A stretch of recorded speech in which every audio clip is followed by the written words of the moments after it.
Today on Parts Hold, we are going to talk about some of the major differences between how parts are run in an independent shop versus in a dealership. You guys are going to want to bring a pen and paper and write down a couple of these things because there's no reason we can't take advantage of these strategies on the dealership side. We're going to talk about Cliff and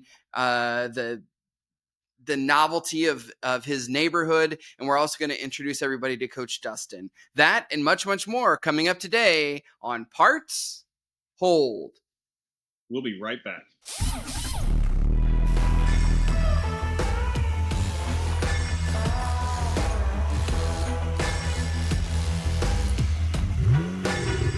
What I really like is to have people come on the show. We've been pretty fortunate. Kaylee's come on a couple of times over the last few weeks, but I'm really, really excited to introduce Dustin and Coach Dustin. That I don't know if everyone kind of just listens in a little bit. Coach Dustin, where are you from? I live in Charlotte, North Carolina. Interesting. You know what's funny? I know someone else that's on our coaching staff from Charlotte, North Carolina. Can you think of that person, Dustin? Christian, I really don't have a clue who it could be. Yeah. So Coach Cliff, you may not have known this, Dustin. He lives in your neighborhood. So it's not enough that we have one coach from Charlotte, North Carolina. We have two. And it is just an overwhelming amount of this whole podcast is just consumed with Southern masculinity. And I don't know. It's tough for me to work through. I'm doing my best, but it's just the pure beauty of being a Southern gentleman on this thing. So how's it going, Dustin? Oh, Christian, it's great. I appreciate you letting me join.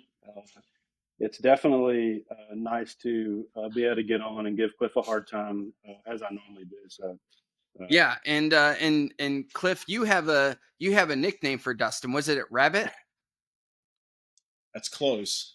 See, it's really weird when we keep calling him Dustin. Everybody's calling him Dustin, and I don't know him as Dustin because as long as I've never heard you call him Dustin before. I've known him as Gator. Yeah, alligator. That's right. So Gator is his name. But can I add one thing about the Charlotte, North Carolina thing? Of course, it's your podcast. There was a fighter who said that we didn't come to take part, we came to take over. That's kind of the way we're doing it from Charlotte, North Carolina. Like we didn't come to take part of this thing, we're taking over. Well, if there was one thing that I could say about Dustin, he's walking in with some skills. So it's so funny. There's a couple of things when a coach is out here with me in Los Angeles, I do a little thing where I quiz him really, really regularly. And I'm sure Dustin now is probably playing back in his head. He's like, God, he did do that a lot. But there was not once where I stumped him. And so this guy, he does his homework. He's really, really prepared, and he's pretty poised. I would suspect that he's probably a little more charming than you, but that's 100% agree with that, Christian. Yeah. It's the first time I've ever seen Cliff feel intimidated, Gator. Love it. If you want to put in the comments the reality there, I'm sure there's a fan base out there that would disagree. And so house, but either way, it's okay. You've got a big family. We understand. Christian, the Gator story is great. I come from a long line of pastors, right? My great grandfather, my grandfather, my uncles, my dad, all that, and I got the name because I was removed from my grandfather's children's church because I was biting people. So I've been Gator since I was 18 months old. It's not the highlight of my life, right? Biting people was not exactly it, but it just kind of stuck. And I mean, all through high school, it was in the yearbook, it was on my wedding vows. I've just been that my entire life. So it's always good to add some content behind where the name came from. So just don't get too close to me, Christian, and we'll be just fine. Yeah, and it's also super impressive that you've gotten this far in life with an active case of rabies. Well, I mean, it is what it is, Christian. You know.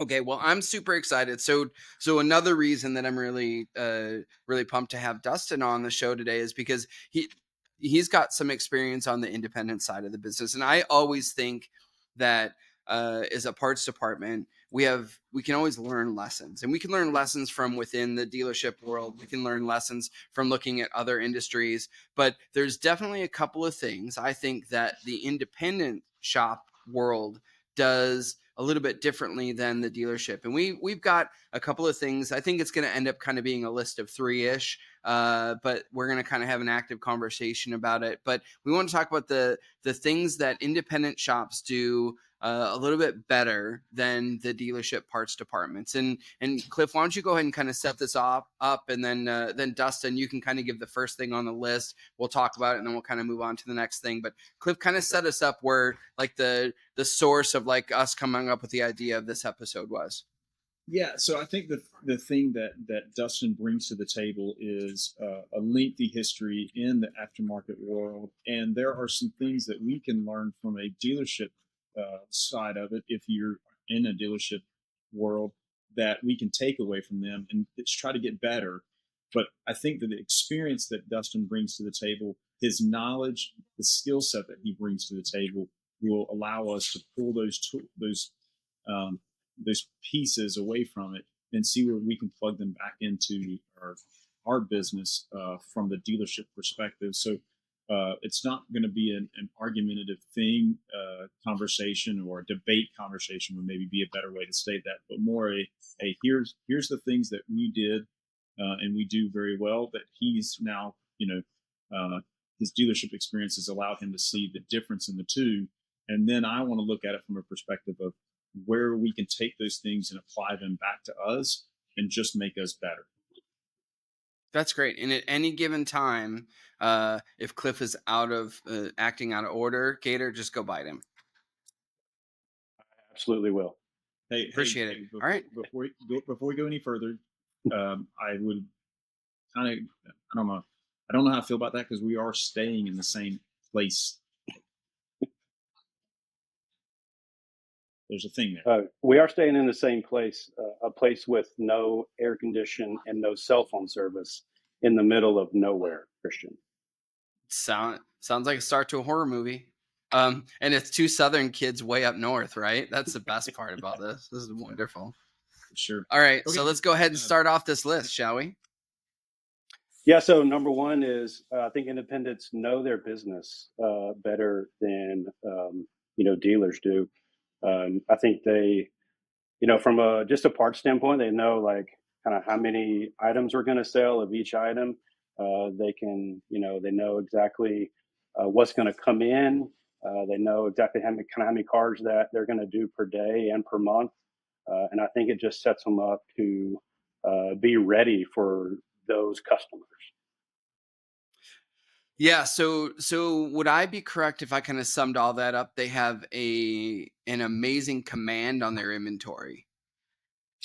Yeah, absolutely. I think that really drives obviously what you can reorder. It helps you prepare for the future. It helps you for next year. It helps you for just get overall have the right pieces of the puzzle to support the service and techs.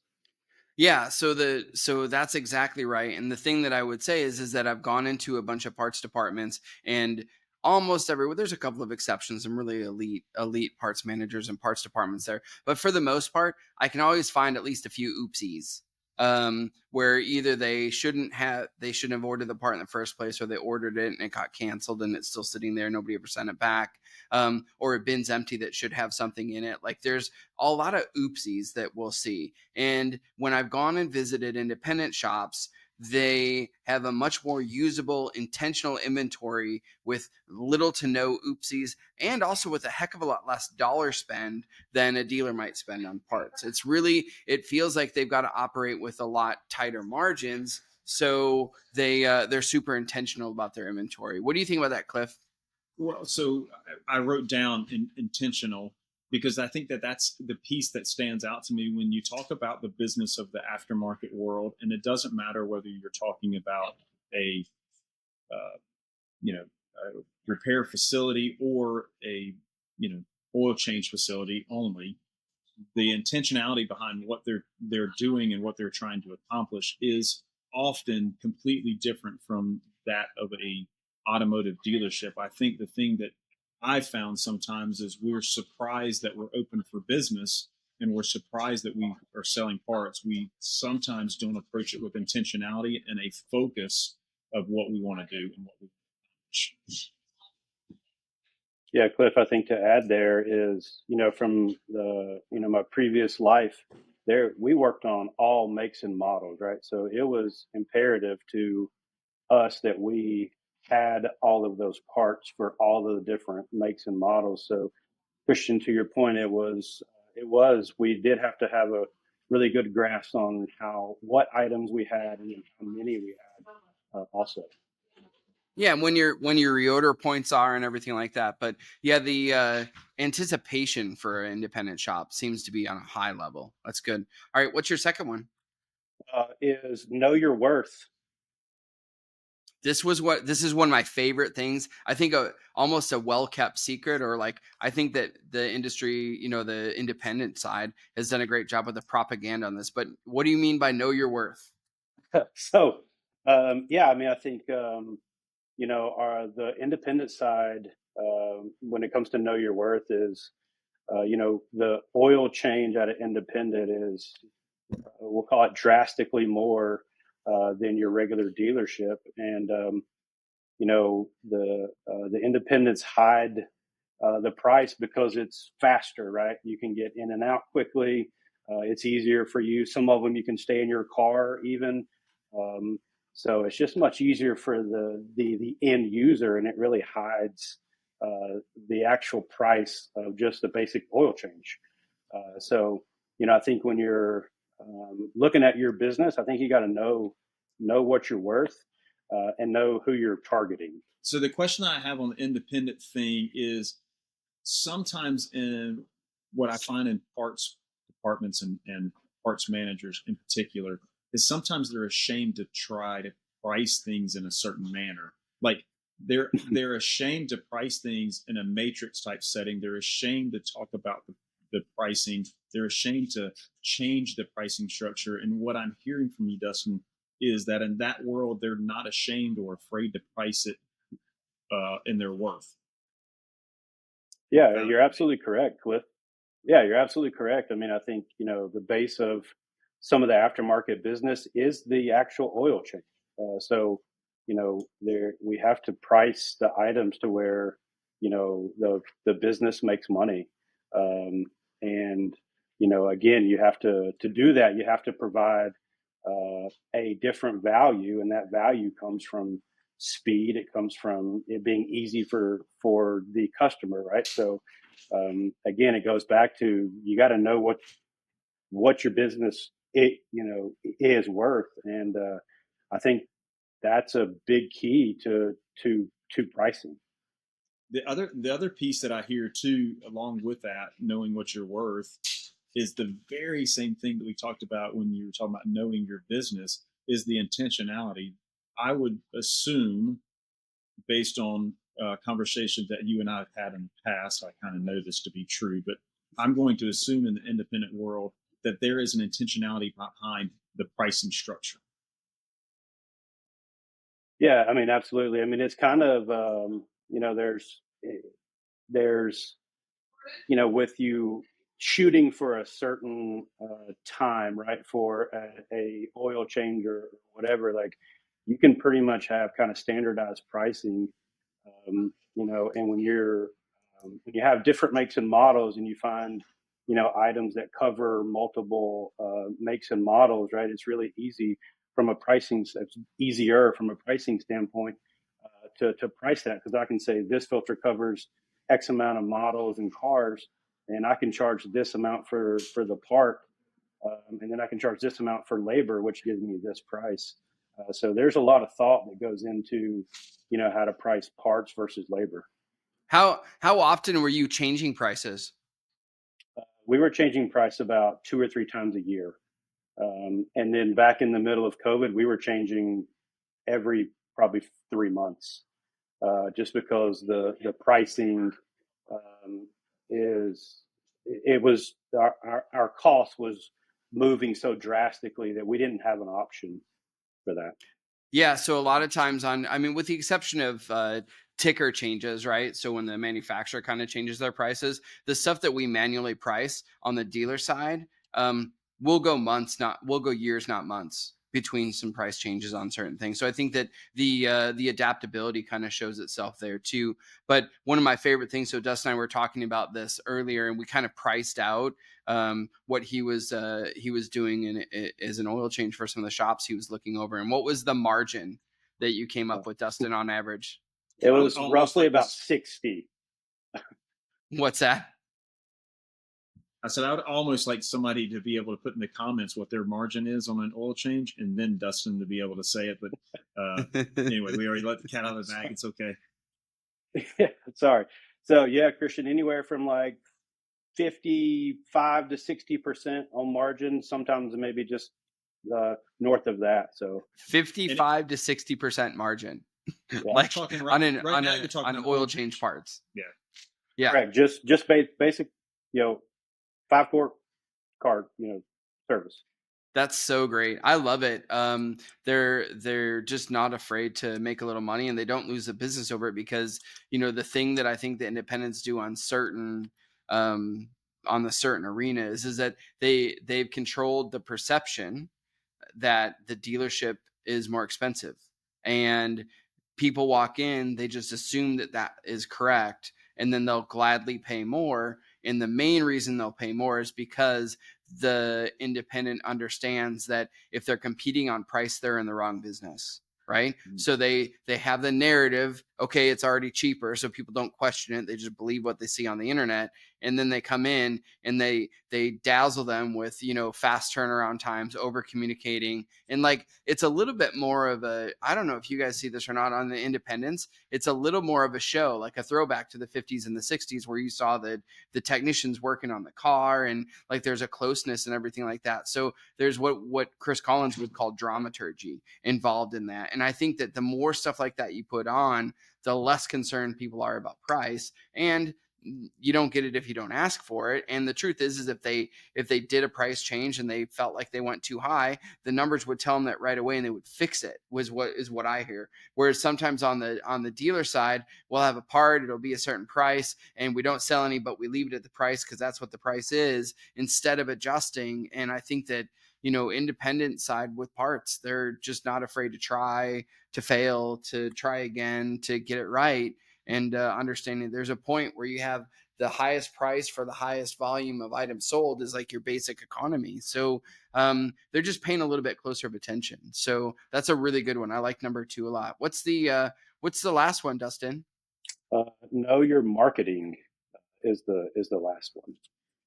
So yeah. when you think about how do you market to your customers, right? So the average car coming into one of my previous life's shops was about 12 years old. So we were using marketing, VIN searching, zip code searching, and we could really tell you exactly who had a 12-year-old vehicle in this zip code, and we were marketing to that person via mailers, emails, digital marketing, so some brand marketing, and that really drives customers into your building, and I think that's so important because we kind of knew, right, exactly how many cars we were going to do per day. We knew what the marketing was worth. So if we were spending X amount of dollars in marketing, we knew what that would yield us. Yeah, so they know their return rate, they know how much their spend is, they know what they're trying to do. Like, so I don't know if you guys kind of heard it, but if they're doing a conquest campaign is what it would be called. But let's say that they know in a certain zip code that there's X amount of 12-year-old cars, then they suppress their people that have already come in, and then they just do a special for that. Then they can do a different special for someone that's been to their shop before, but maybe it's been a little while, but they'll conquest within that zip code for that. They're just they're using a sniper rifle as opposed to a shotgun, trying to catch something and get lucky. So I think that that's definitely a big thing. And then if there's part specials or stuff like that, they're taking advantage of the marketing, right? So if they have an inventory thing where they have an influx and filters or something like that because they get a volume discount, they're like, okay, well, I got to increase the car count by 150 this month. Then they know where to go to harvest that traffic from, and they know what they're going to get out of that marketing efforts that they put in. But there's no guessing, right? That's what I got from talking to you, Dustin, is that like there's no guessing with what the independents are trying to accomplish. Yeah, no, you're absolutely right. I think we would back into our marketing spend because I knew I had like a parts budget, right, for the month. I knew what my margin was, so I knew exactly how many cars that I needed for the month. So I could back into what I needed for the month, and I could break it down even all the way to like per day, and I could give that to my service manager, my parts managers, and really give them the knowledge to equip our teams to really hit those goals. So it was not a surprise for us when people showed up, when people bought parts, when we knew when we dropped marketing campaigns, we knew that it was going to yield us 2, 3, 4 cars a day. So we knew from like a scheduling aspect also. So it was there was no surprise for us, which was really helpful. I think it. the That's thing that I'm taking away from all of this is just, again, I feel like I'm beating this word down. The gator, you're beating the gator till it's dead and toothless. Yeah. No, we only do that on the weekends. But it's the intentionality behind. So I've seen. The intentionality behind the business approach and knowing the business, the intentionality behind knowing the worth and the pricing structure, the intentionality behind who they were marketing to and what they were marketing about. And I think from a parts manager standpoint, the thing that I can take away is when I look at my day at the level that of growth and what am I desiring to do, it is going to be that one thing, and it's the intentionality behind what I'm trying to accomplish and how I want to grow my business. Yeah, so I think that that's a really good kind of note to end on, is that if you're a parts manager, look around and see if there's more stuff that you can control and predict and be proactive about, as opposed to letting it kind of happen to you. And I think that there's some more, I don't know, I think that as we go into this kind of age where I think that the variable side of the business is extremely volatile, and we don't know what's happening with, electric and, interest rates and all that stuff. Like, what dealerships need out of the parts department is a ton of stability, and stability in a incremental growth. So where we're at this month is not where the dealership's going to need us in 12 months. So now's the time to get better. And I think that, we need to be ahead of the curve as far as that goes. And, I think that that's how a dealership survives at the end of the day. All right, cool. Well, what a great episode.